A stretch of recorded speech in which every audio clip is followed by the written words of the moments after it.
Vous m'avez posé beaucoup de questions sur les appareils de cardiovasculaire qu'on a à la maison, qu'on retrouve aussi dans les gyms, dans les salles de sport. Et aujourd'hui, je vous donne 5 bonnes raisons de faire du vélo stationnaire et je vous les présente dans quelques instants.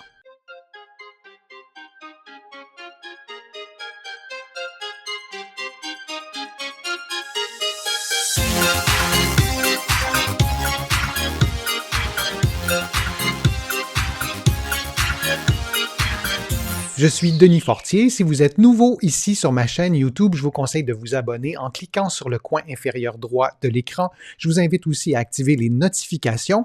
Vous pouvez aussi vous abonner gratuitement à mon infolettre en visitant mon site web, le www.denisfortier.ca.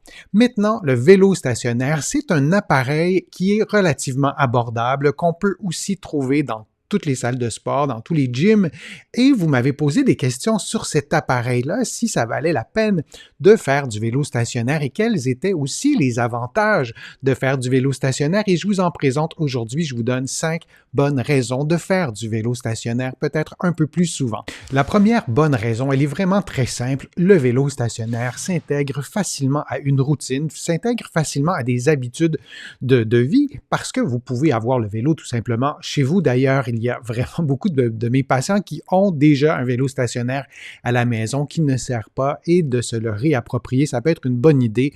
Vous pouvez faire du vélo stationnaire, évidemment, beau temps, mauvais temps, et de pouvoir intégrer une activité à heure fixe, à jour fixe presque. Pour certaines personnes, c'est très motivant. Pour d'autres, ça l'est moins. Il y a des personnes qui préfèrent avoir peut-être un peu plus de spontanéité dans leur choix d'activité physique, mais pour bien des personnes, c'est un avantage de pouvoir pratiquer le vélo stationnaire en tout temps à heure fixe. Un autre avantage, et celui-là, il est vraiment immense du vélo stationnaire, c'est que vous pouvez vraiment choisir et contrôler tous les paramètres, c'est-à-dire la vitesse, bien sûr, l'intensité, la résistance que vous allez ajouter lorsque vous allez faire votre activité physique. La durée aussi est beaucoup plus facile à contrôler. Lorsque vous partez en extérieur à vélo, parfois vous allez faire du vélo un peu plus longtemps, un peu moins longtemps que vous auriez prévu. Dans un contexte de mise en forme, dans un contexte d'entraînement, de pouvoir contrôler les paramètres, c'est intéressant en fait pour pouvoir mesurer son progrès. Et un paramètre qui est intéressant de contrôler, c'est l'angle de flexion de vos genoux. Si vous montez ou descendez la selle, vous allez augmenter ou diminuer la flexion de vos genoux et la flexion de vos hanches. C'est beaucoup plus difficile à faire en extérieur, alors qu'avec un vélo stationnaire, on peut se permettre de baisser, par exemple, ou de monter la hauteur de la selle pour changer les angles de flexion et pour nous permettre d'augmenter ou de diminuer l'effort, de recruter davantage certains muscles pour un certain temps. On ne va pas faire ça trop longtemps parce que la position sera peut-être inconfortable, mais puisque vous êtes sur un vélo stationnaire, vous n'avez pas, par exemple, à tourner, c'est beaucoup plus simple de l'intégrer, et tout ça peut avoir un avantage, notamment dans un contexte de rééducation et même dans un contexte d'entraînement. Moi, je le fais avec mes patients régulièrement. Et pour contrôler la flexion des hanches et des genoux, vous pouvez aussi choisir un modèle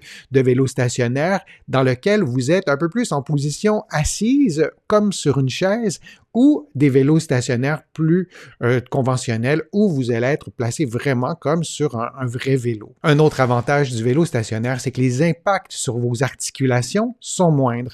Si vous avez eu une blessure à la hanche, au genou ou à la cheville, ça peut être une bonne idée aussi d'utiliser le vélo stationnaire comme outil de rééducation, d'arriver à reprendre vos activités physiques, et avec le vélo stationnaire, vous pourrez le faire probablement plus facilement parce que les impacts, les chocs sont moindres. Et je ne suis pas en train de dire que ce n'est pas bon d'avoir ces impacts-là lorsque vous faites, par exemple, de la course à pied ou du vélo en extérieur, mais dans un contexte de blessure, dans un contexte de rééducation, de pouvoir minimiser ces impacts-là, c'est intéressant. Si vous avez aussi une maladie dégénérative, si vous êtes touché par de l'arthrose, il y a une multitude de problèmes musculo-squelettiques, de problèmes neurologiques qui font en sorte qu'on est heureux d'avoir un peu moins d'impact sur les articulations, et le vélo stationnaire vous offre cette possibilité. Un avantage intéressant du vélo stationnaire, c'est que ça vous permet de faire une activité physique en position assise. Les personnes qui passent leur journée en position debout, notamment au travail, ces personnes sont souvent avantagées de pratiquer une activité physique qui se fait en position assise. Dans une journée, que ce soit en tenant compte des activités physiques ou de vos positions au travail ou les positions que vous adoptez dans la vie de tous les jours, on souhaite avoir un certain équilibre. On ne veut pas toujours être en position assise et on ne veut pas toujours être debout. Et d'utiliser une activité physique pour venir rééquilibrer cette proportion de temps que vous passez en position assise, en position debout, c'est une bonne option et le vélo stationnaire vous permet d'augmenter votre temps passé en position assise. Vous aurez compris que si vous passez vos journées en position assise, le vélo stationnaire n'est peut-être pas le premier choix auquel on penserait. On va peut-être dans ces cas-là opter pour une activité physique qui se fait en position debout. Et dans le même ordre d'idées, si vous pratiquez déjà une activité physique qui se fait en position debout. Par exemple, la course à pied, il y a beaucoup de sports d'équipe qui se font en position debout, ou la natation aussi, vous allez la pratiquer en position horizontale, donc vous n'êtes pas en position assise, et d'aller choisir une activité physique additionnelle qui se fait en position assise, c'est fort intéressant, notamment pour diminuer les blessures. On ne veut pas que vous vous surentraîniez et de toujours faire la même activité physique, c'est une mauvaise idée.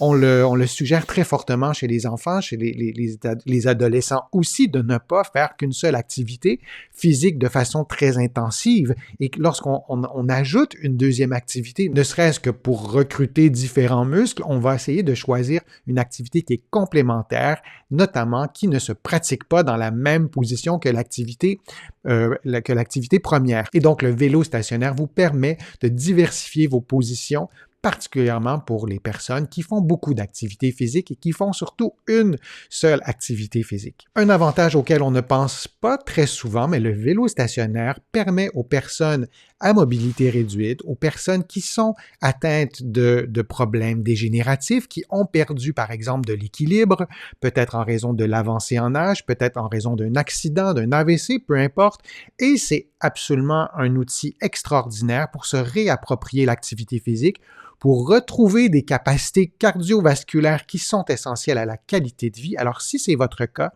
ou s'il y a des personnes autour de vous qui ont des problèmes de santé ou des problèmes musculo-squelettiques relativement importants, je pense que c'est une bonne idée de les encourager à faire du vélo stationnaire. On contrôle notamment l'équilibre. Lorsqu'on fait du vélo en extérieur, non seulement c'est plus difficile pour l'équilibre, mais on doit bouger la tête, on doit tourner, on doit bouger les yeux, on doit tourner la tête, et il y a une multitude de choses qui se passent autour de nous qui peuvent nous déconcentrer. Alors, ce n'est pas uniquement une question de tenir l'équilibre sur le vélo, mais être capable de bouger la tête librement. Et pour certaines personnes, c'est beaucoup plus difficile. Et dans certains cas, le fait de rééduquer tout ça dans un environnement beaucoup plus sécuritaire que nous offre le vélo stationnaire, ça peut être fort utile, fort motivant, et de bouger, ça fait du bien au moral aussi. Alors, il n'y a en général que des bienfaits d'encourager ces personnes à faire du vélo stationnaire. Souvenez-vous qu'il n'y a pas de dose inutile d'activité physique. 5 minutes, 10 minutes font une différence.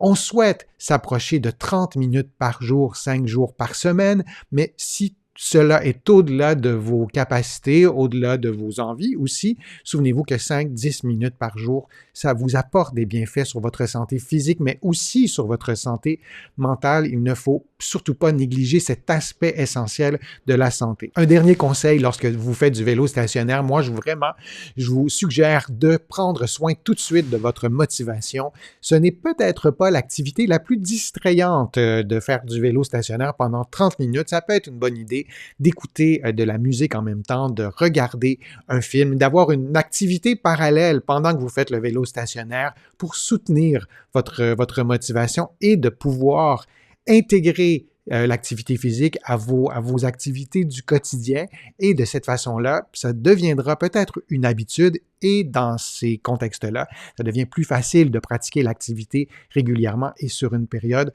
relativement prolongée, et pour après peut-être changer d'activité. Je vais vous faire d'autres vidéos aussi sur d'autres types d'appareils de cardiovasculaire. Posez-moi des questions, ça me fera plaisir d'y répondre. J'espère que ma vidéo vous a plu, que les conseils étaient clairs. Si c'est le cas, je vous invite à cliquer j'aime, à la partager sur vos réseaux sociaux. Vous le savez, ça me donne plus de visibilité.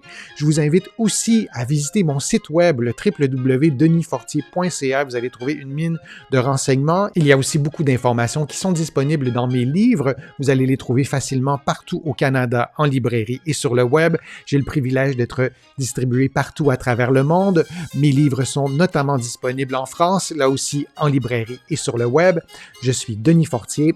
Je vous remercie beaucoup. À bientôt.